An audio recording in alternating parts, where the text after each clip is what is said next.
Hi Flosstube, I'm Lori and welcome to Once Upon a Stitch. I did a do-over, even though I promised I wouldn't do that, but my glasses got smudged and I had already cleaned them once already. So, and instead of doing a floss tube like I'm in a cloud, I decided to go back down and rewash them. Anyway, welcome. I'm so glad you're here. Happy middle of June. I know I'm a little bit late coming back to you. I know I try to do it every 2 weeks and just life happenings. So today's agenda is going to be some life updates. I'll try not to be wordy, just to give you an idea of what's going on in my life. Then I'll do some previous finishes because I don't have too many new ones to share with you. And then I'll do my new starts for June, and then my whips, and then a little bit of ahead planning. And then at the end, I will do quilting. A few people were interested to know how I do some of my quilting, and since I'm no expert, I can just tell you what I do, and maybe that works for you. Okay, so instead of saying let's get right to it. The first weekend in June, did I say that I'm so grateful that you come back every time I make a video? Because I am. First weekend in June was pocketbook bingo at my daughter-in-law Rebecca's school. They do it as a fundraiser, and you pay a fee to get in, and then you have the option of buying some extra tickets once you're there. And the bingo sheets are different colors. The first one could be pink, the second one blue, orange, green, blah, blah, blah. And they are associated with a certain bag that's up on the stage. So you really don't have like you win a bingo and you go pick a bag. It's whatever bingo card for that color wins, that's the bag you get. So I did get lucky and I got a bag and I brought it here to show it to you. That's a Michael Kors and it's really a nice bag, beautiful made. I don't know if you can tell there's some pin dots in it. No, I will not be cross stitching in it. And then it has a top zipper. And I'm pretty sure and a strap. I'm sure we have an outlet not too far from here. So that might have been last year's model, but to me, it's new. I needed a bag for summer, so I'm very happy to get it. No, it won't be my going to the store shopping bag, but if I go somewhere, I'll be ready. Okay, second weekend was our first sit down and stitch at Needleworkers Delight in Metuchen with my group that we Zoom with, and it was I think 10 o'clock. The store opened at 10 and it closed at 3, and I think we left around 2ish. We had a great time. It was so nice to just sit. Some of us didn't stitch at all because we were just so happy to see each other and catch up with each other, and we did look at each other's projects that we did bring. Rebecca did come for a couple of hours. She had a lot of things to do, so she couldn't stay too long. And that was the first time we were to actually sit down and stitch for a year and 4 months. It was February of 2020 that that some of us had gotten together that Saturday and stitched. Okay, so that was weekend 2. Weekend 3, which was this past weekend, Saturday, we were invited to a barbecue at Rebecca's parents' house. They purchased a new house close to Mike and Rebecca in the same town. And because of COVID, we hadn't been able to really visit with them. So she said, we'll do it in the time when we can have a barbecue outside. And so the first weekend that it was planned, which I mentioned to you guys, was a rain out. So she rescheduled it for this past Saturday. And then Sunday, I had a Father's Day luncheon here, just basically for the boys, their wives, and Caleb. And but still, you want to make special dishes and things like that. So it was a lot of prep work involved as well. So when I got home from that barbecue, I got busy preparing and cooking for the next day, so that when they were here, we didn't have too much cooking other than the grilling part.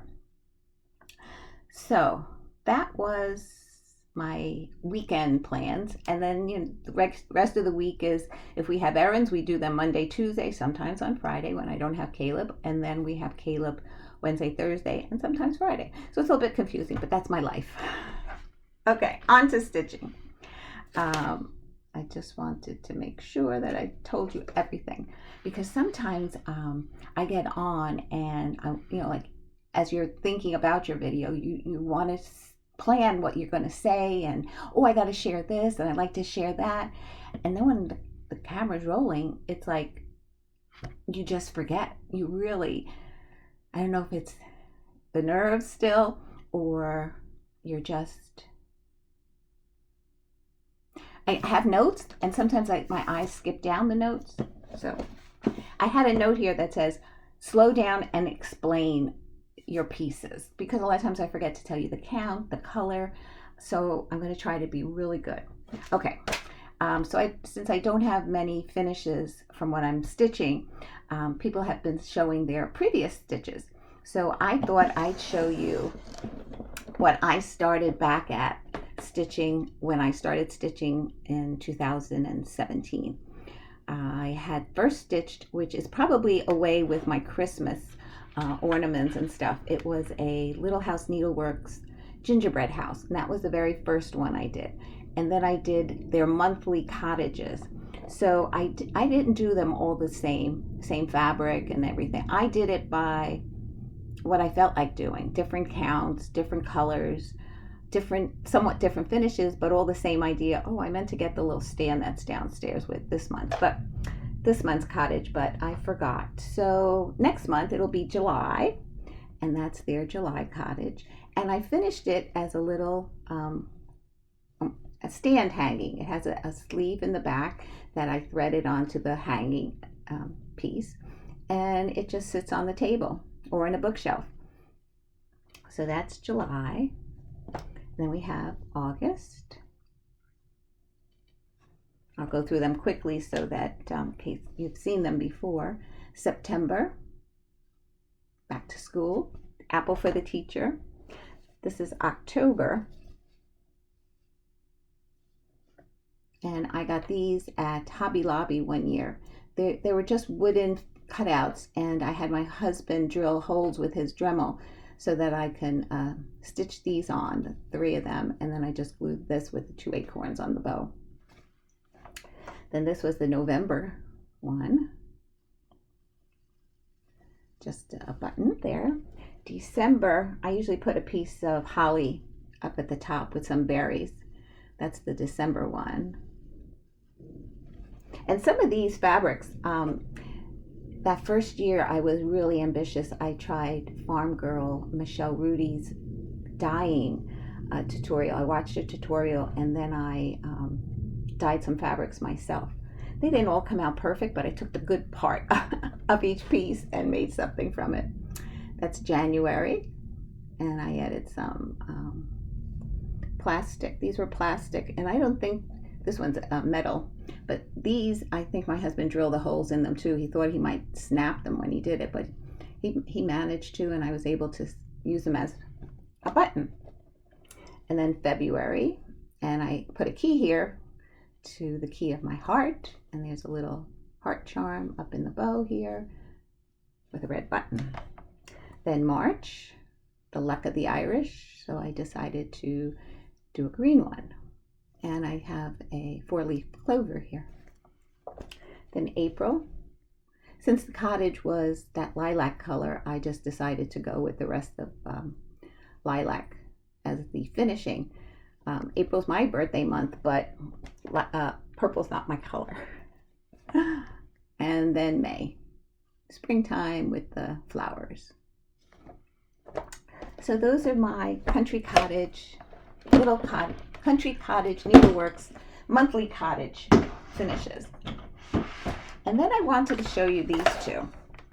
This was a free pattern that's still available on Nora Corbett's website. and this is Cherub with the Tree. And I'm showing you this one now because it's free, number one, and number two, if you really wanted to do it, you might have time to complete it by Christmas. And I have to say, this is pretty much full coverage. It's, you know, like if I put it closer, I'll try to get the glare. Oh, that's worse. The glare out of it. It was full coverage. Now it looks like it's not framed properly, but if you see the space to this line and the space up to this, it kind of matches. And then the next one is this was a ink circles town and terrets, or terrets and towns. It's something like terrets and towns, I believe. And I had done a giveaway on this one. And this is stitched on Aida.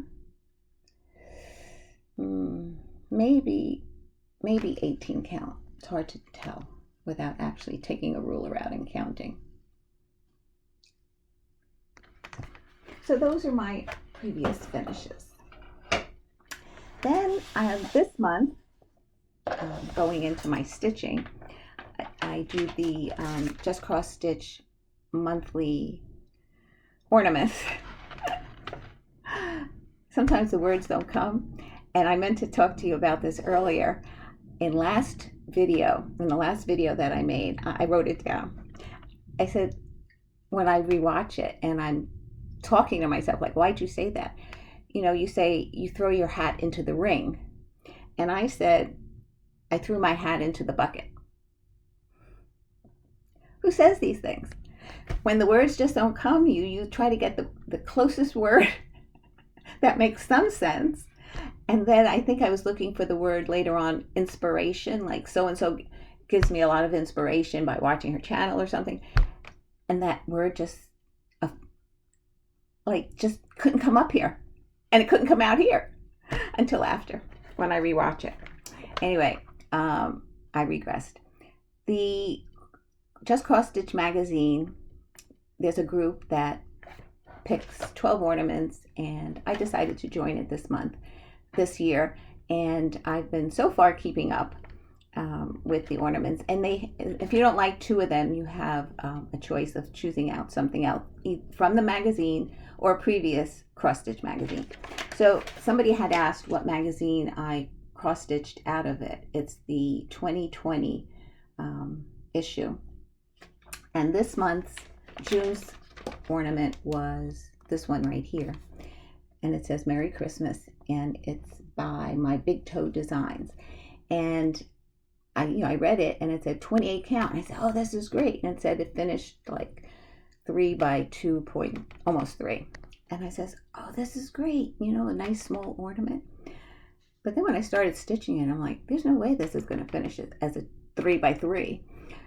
And then I read it again, and it was 28 count, stitched 1 over 1. So mine's a little bit larger. Anyway, this is the finish. Merry Christmas. And the backing. And I most likely will probably put a magnet here and display it on, and I'll put a burgundy ribbon with maybe some Christmas holly or something when the time comes, and display it on this, and something with height too sometimes. And what's nice about it, it's not your normal Christmas colors, and it's a little bit different, and I really liked it. So that's the finish that I had this month. Okay, on to what I've been stitching.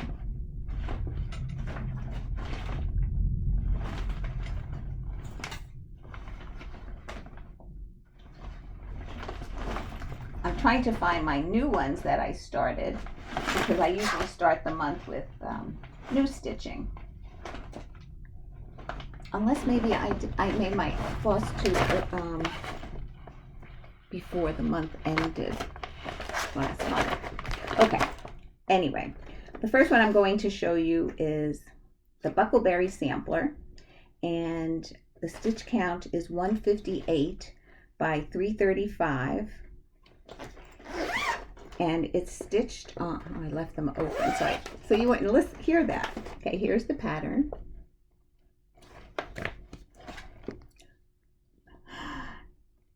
And it's from Rosewood Manor. And I think the picture really doesn't do it any justice. It is really beautiful. It's done on a 28 count ivory. Yes, ivory Lugana. And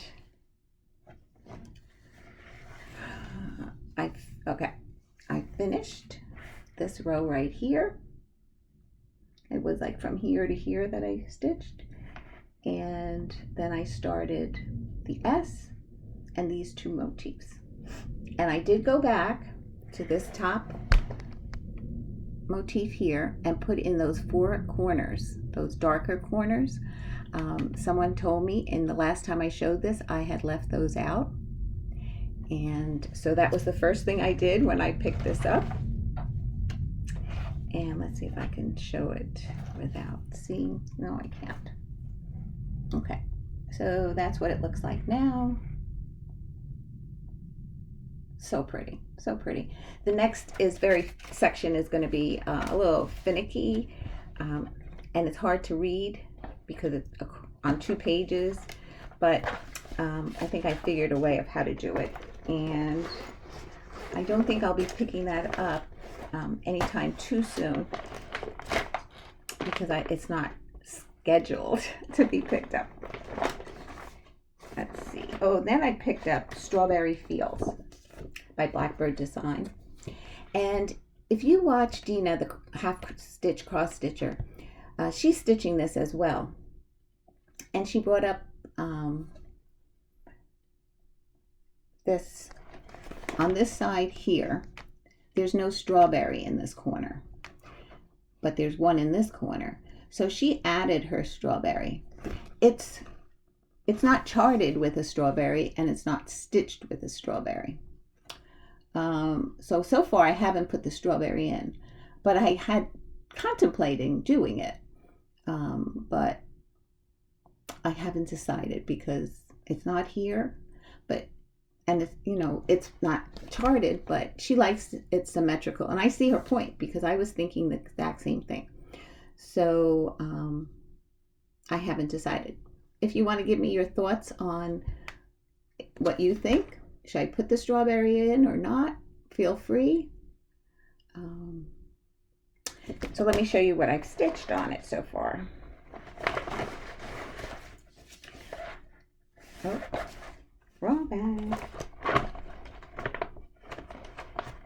I have 2 bags on my lap and I pulled out the wrong one. This is on a 28 count Lugana in Country Mocha.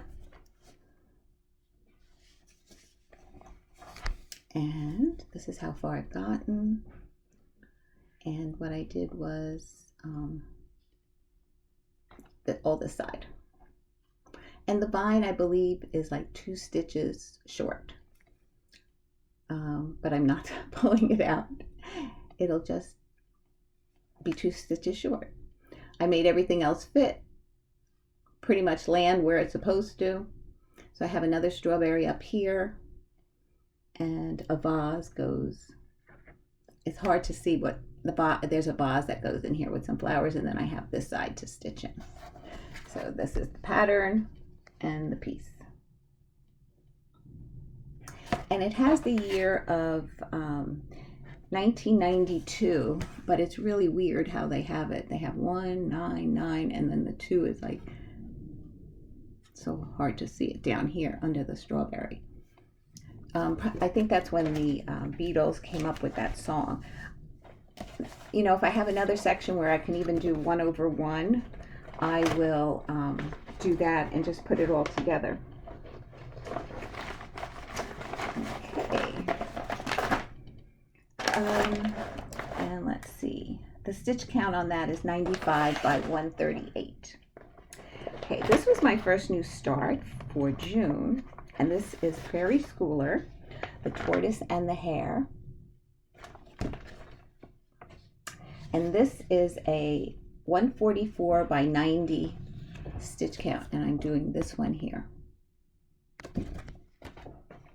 And this is on an 18 count platinum Aida.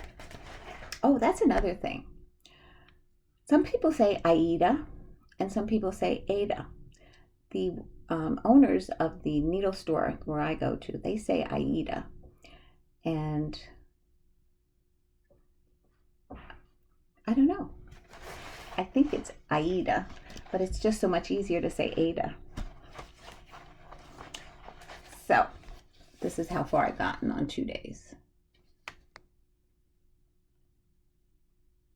So if you're new to my channel, I've stitched The Three Pigs and Red Riding Hood by Prairie Schooler. So I'm really excited to get that started and done. Okay, this drove me crazy. This is Cottage House Samplings. It's the Gilded Cage. And it was called for NPI silks. And they have a DMC conversion to it. So I did the DMCs, but I didn't like the colors. They weren't as vibrant as this. So I just did the Birdcage section and I called it a day. And I says when I was done with this, I was giving it away. So stay tuned to later. I'll tell you about that. And this was stitched on an 18 count Aida that I coffee and tea dyed. And this is the section with the little bird. And I changed the colors myself. The bird is what was called for in the DMC. But the flowers were called to be that. And I did not like it. I liked it a little bit more vibrant. So that's how I decided to stitch it. And I love it the way it came out. And if anybody wants to know what colors I used for the flowers, I pulled out a Red Clay by Classic Colorworks and Baked Apple by Weeks Dye Works. I store my floss in little snack bags. I purchase them at the supermarket, and usually I put in an index card, and in this case it would be DMC and the number, and then I keep it with the project that I'm working with. And then once I'm done, like I am now, I will refile them in these drawers, which have somewhat type shoe boxes that are numerically for DMC and alphabetically for Fancy Floss. Oh, and I want to also say that the green in this, I used a sulky, variegated green that I had purchased on Amazon, and it's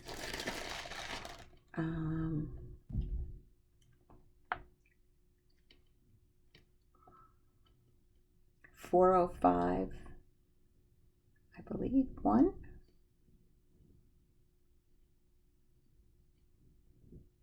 Yep, 4051 is the color if you're interested in the sulky. And I used one strand of sulky, and the rest I used 2 strands, and you really can't see too much of a difference. And I love the variegation on it, so it turned out really well. So now I will be filing all these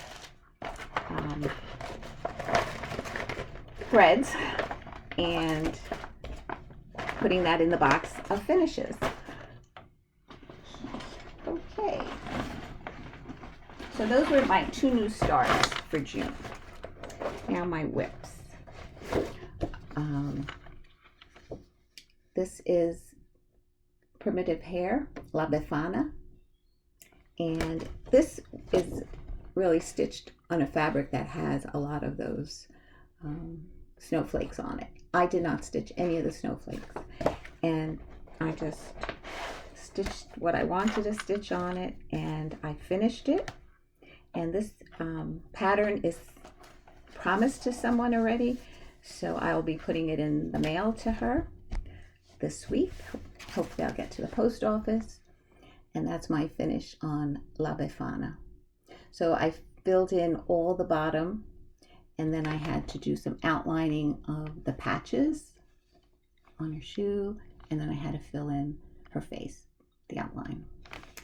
So I'm happy with that, and I'm trying to decide if I want to do a pillow out of it instead of framing it. I haven't decided. Okay, let's see. I'll put that there so I can mail it out. And the next one I took out was Forest by Satsuma Street. And it's easy. I'll show you here what I stitched. I stitched the blue tree and this tree, I think. Or was it this tree and that tree? But I think one more rotation and I should be able to finish it. And I stitched this on a 20 count Lugana in light ash gray. Now, I did not care for this Lugana because you had to be careful that you didn't lose your stitches. So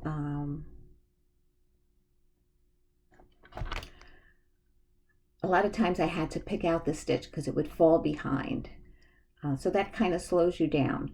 But I think what I'm going to do is once I finish this, because I have a lot of fabric on this, once I finish this piece, I will cut off the piece that I stitched on, and then if somebody would like to try it, I'll do a giveaway with it to see how you like it.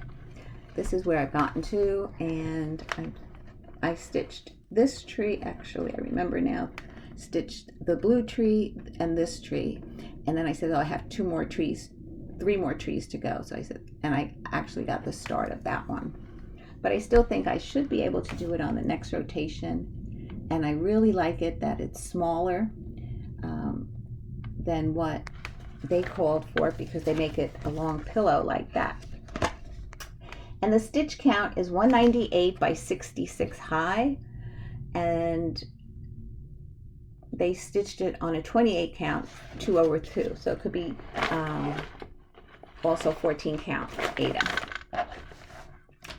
So hopefully one more rotation and I'll be able to have that ready to go for fall. And then I chose, let me turn because I have my notes here. This is Anniversaries of the Heart. This particular month was a gift from Kelly. Thank you, Kelly, with the threads. And this is the November block. And it's called Evergreen Lane. And I'm stitching this on a 28 count Lugana in Heritage. And I really, really like this fabric. I'm a little disappointed in the color. Like, I thought it'd be more grayish. See, I have to be more diligent in catching these and maybe changing them. But I always do what's, for the most part, called for. So I worked on the house. I think the last time you saw it, I had this box completed, the border, and the roof. So I started down on the house. And this was charted 1 over 1, giving the groom and bride's names, first and last, and the wedding date. I think I'm going to not do it over 1 over 1. I'm just going to do, since James and Amy got married in November, I might just do James weds Amy and the date.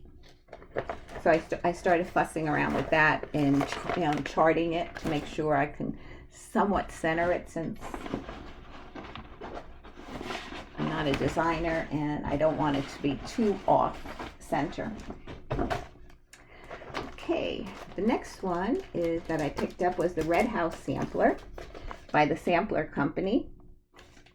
And the stitch count on this is 275 by 233.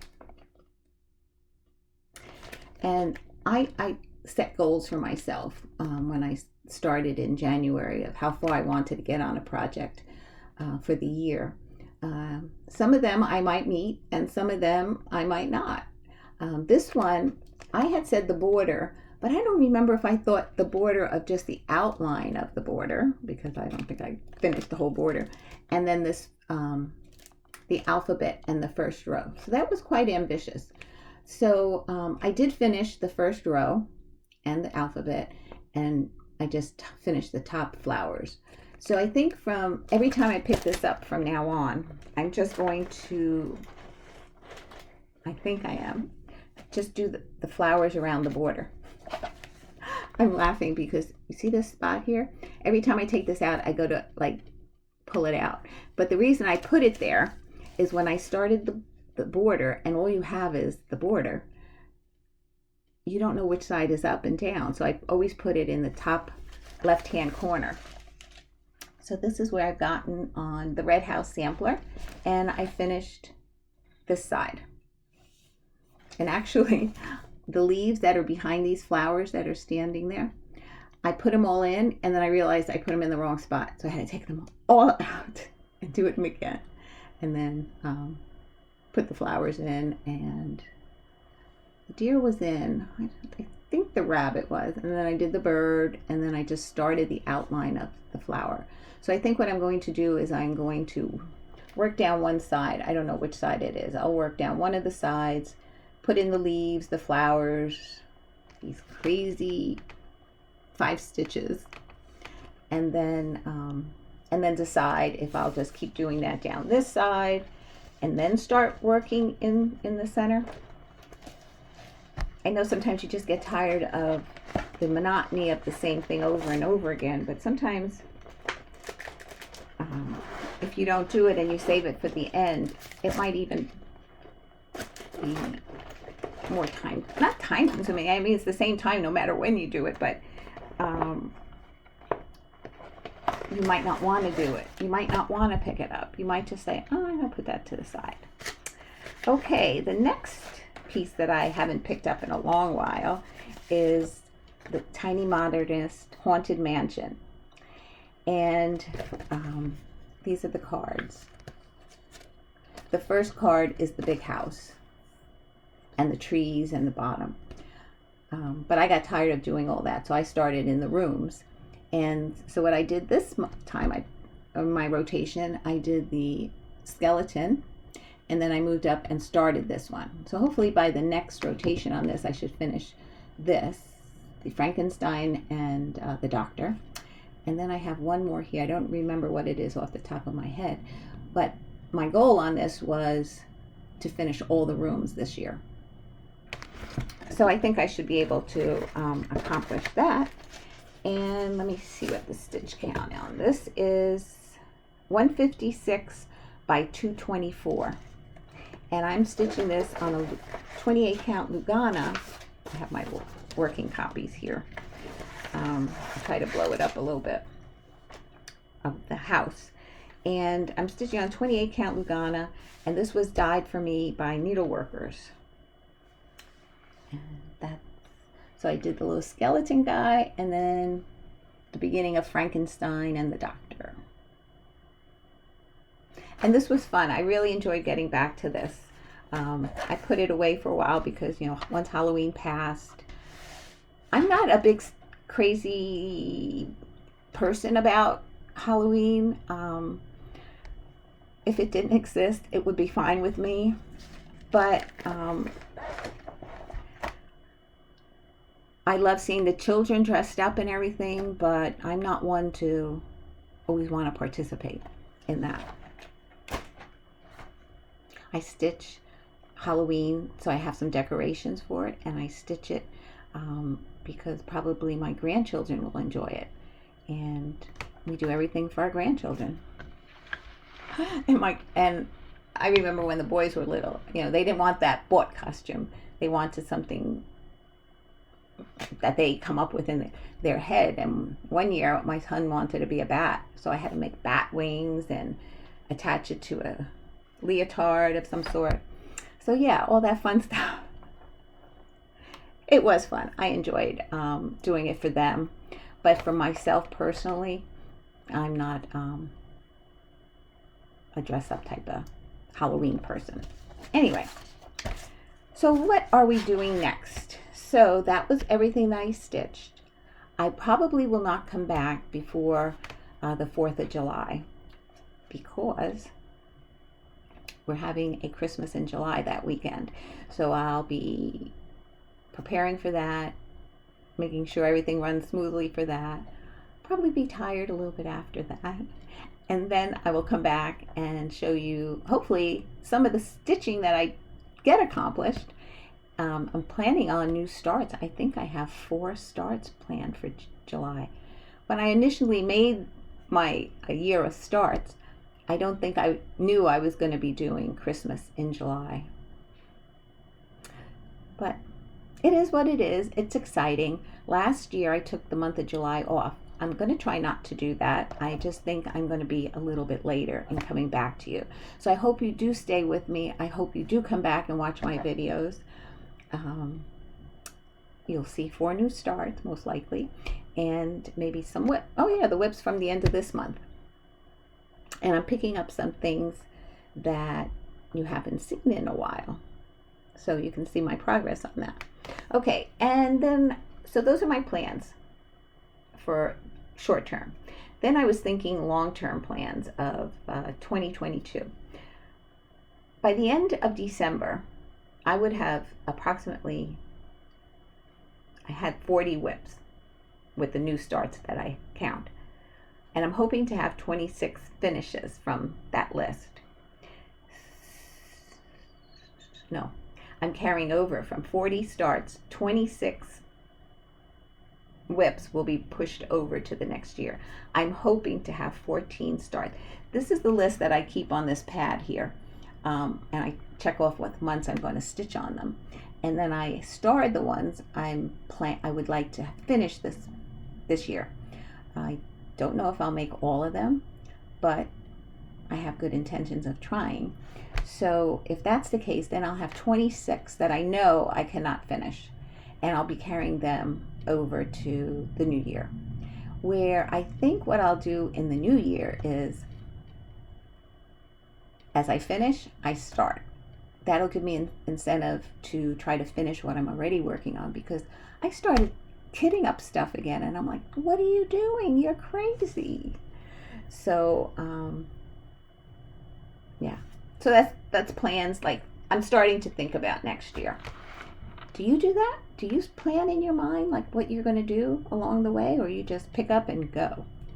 Okay, anyway, before I go into the quilting, I do want to have a giveaway this month, and I'm going to give away 3 patterns.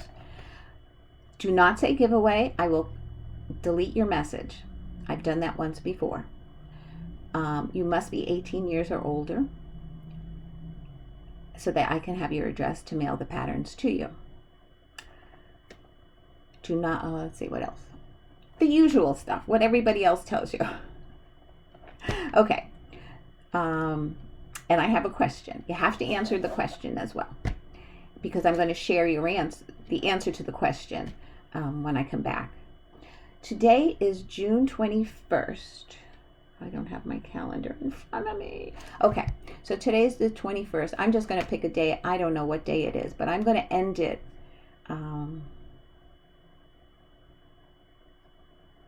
Let's do 10 days. 9 days. June 30th. There's only 30 days in June. So June 30th is the cutoff date. I'll do midnight June 30th. July 1st, you cannot enter anymore. And the question is, and I'm going to take it from Priscilla and Chelsea, the housewives, Real Housewives of Cross Stitching, because they made a good point that you can look at each other's messages and see where people are shopping, but it gives me a good idea too when I'm looking for something, that I have names of shops that I could call. And the question is, where do you shop for your cross stitch?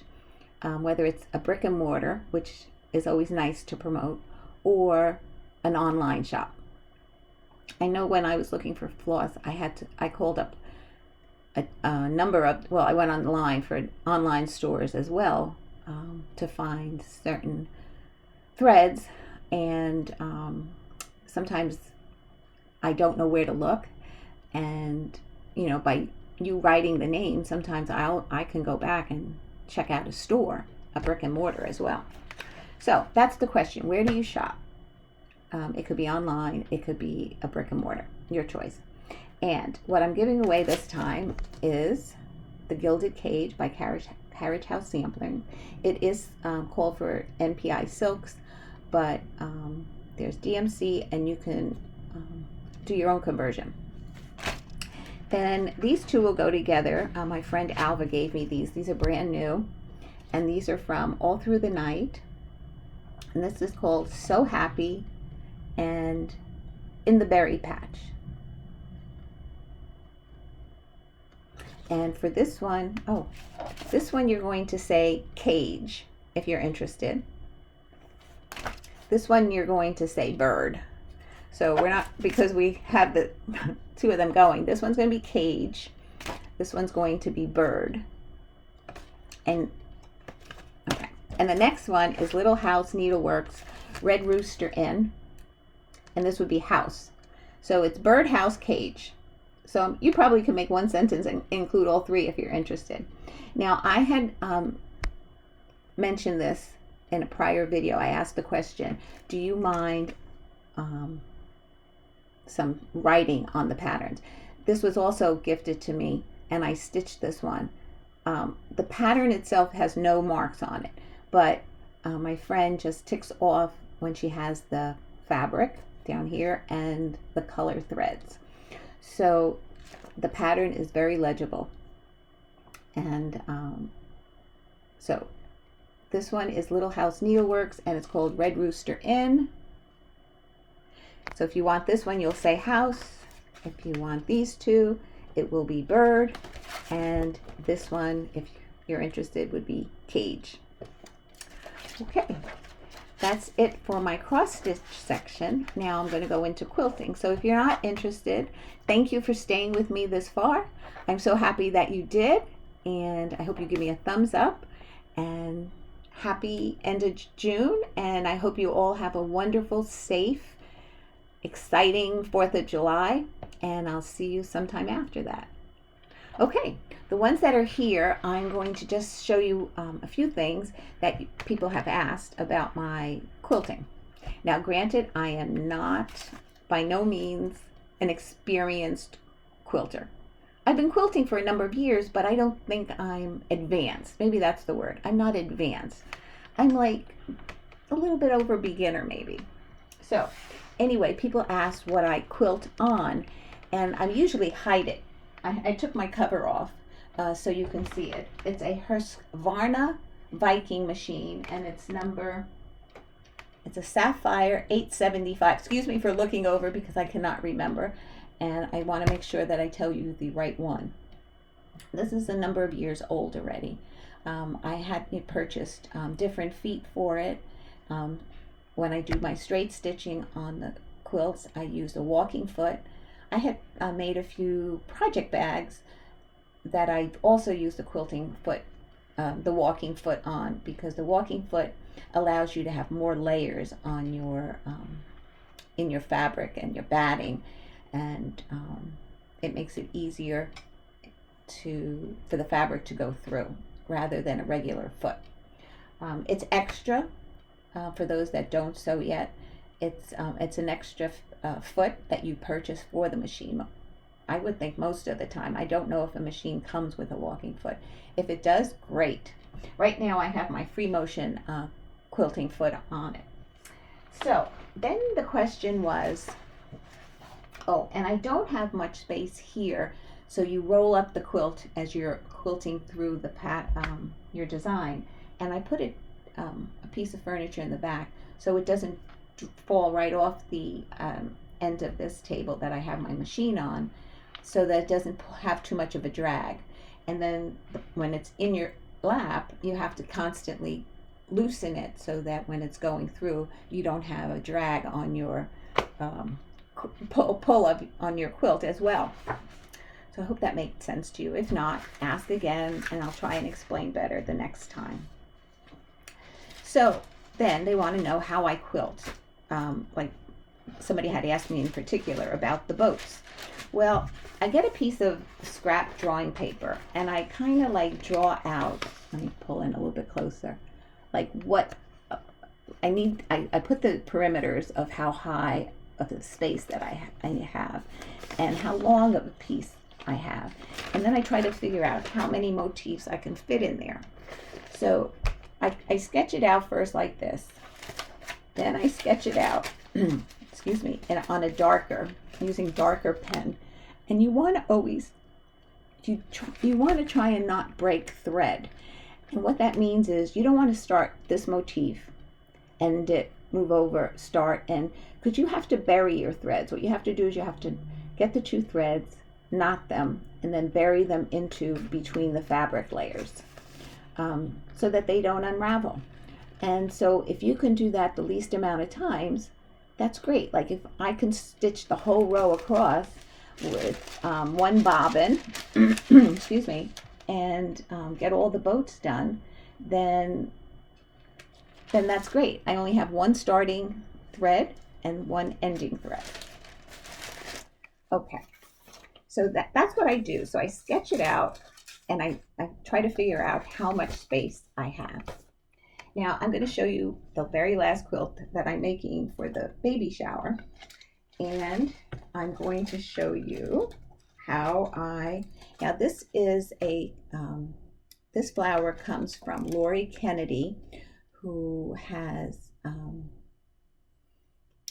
a website, I guess, that she shares her designs of how she stitches, like so you could do it all in one, the words don't come, one continuous line without having to break thread for the flower, for the leaves, for the stems. So she showed us that, and then I did it to make it sure it fit on my quilt. So this is how I would do it on this quilt. It's a row of flowers. Let me just pull it up for you. And it's on tissue paper. It looks like it's written here, but that's the pin. Okay, it's just a little bulb with a little round circle at the top, and the leaves, and then and it goes right through. So how I would stitch this is I would start with a little curly Q here. Now I have the option of going straight up, go to the top, do that tiny curly Q, finish the circle, back down, then one leaf, two leaf, and then some grass, and then go back up, curly Q, back down, trying to stay on the same line, though you don't have to. I mean, if you want to make a stem that you know, like a little bit of space, you can do that too. Or you travel on the same line, and then a leaf, and a loop for the grass, and you just continue that straight across. So that's how I do. Now the paper wasn't long enough in this particular instance, so I pieced it where I have one at the end, one at each of the corner squares, two in between, so that there's some kind of design along the way. So you really can't see what I've quilted so far, but I've quilted the blocks. And I'll turn it over, maybe you can see it on this side. And I did a loop-de-loop this time instead of a stippling. And a loop-de-loop is basically where you actually go over your threads, loop in different directions. So there you go. And I did all 9 blocks that way. And see, the thing is, then you think about what you put in the sashing. So I'm thinking on the sashing of the ones that are going down, this is the quilt. I don't know if I showed you the quilt. And they're little princesses. So up here I was thinking of doing the sunshine with the rays. And I was thinking going down, I was thinking of a balloon with a balloon with the loops and then down. And on these, I'm not really sure. I can do a heart in each one of these, but again, it would be a start and finish, so I have to bury a thread in each one of them. And on this, I was thinking of like doing like an L all the way across in the purple section. But again, I have not decided, and I don't have much time left because after I do the top, I have to come up with something on the bottom. Then I was thinking of doing the flowers all around, but I don't know, I think I like it different. So I have to come up with something for the sides, and then the top I'm doing the sunshine. And if you can think of any motifs that you think I should, please let me know, because I could get a piece of paper and sketch it out. It's my own rendition of somebody's drawing sometimes, or somebody's idea. Sometimes I'll see something in a store. Like I remember I wanted to do a whale, and I happened to be in Home Goods and I saw a whale pillow. That was more of a cartoony whale, so I took a picture, came home, and I sketched it out, and I figure out my parameters of how big I need it, and it works out. So I hope I was able to entertain you today. I hope you enjoyed what you saw. I hope you give me a thumbs up and come back and watch me again. And until next time, guys. Oh, you know what? I didn't tell you what I'm going to do today. I have a really busy day, and not a fun one. Sal's going over to James's, and I think I just heard the door. He's going over there to work on the baby's room. They're going to be painting and putting up a light fixture and things like that, so he'll be gone most of the day. He doesn't know, but I'm going to cut the grass because it has to get done, and I always help him, but he doesn't know I'm going to do it while he's away. And then we open the pool, so I have a schedule of how many between hours, what chemicals I need to put in. So I'll be doing that. I got laundry to do. Isn't that exciting? Gotta love it. Anyway, I hope you enjoyed it. I hope you come back. And until next time, guys, have a great, happy 4th of July. Stay safe. Love you. Bye.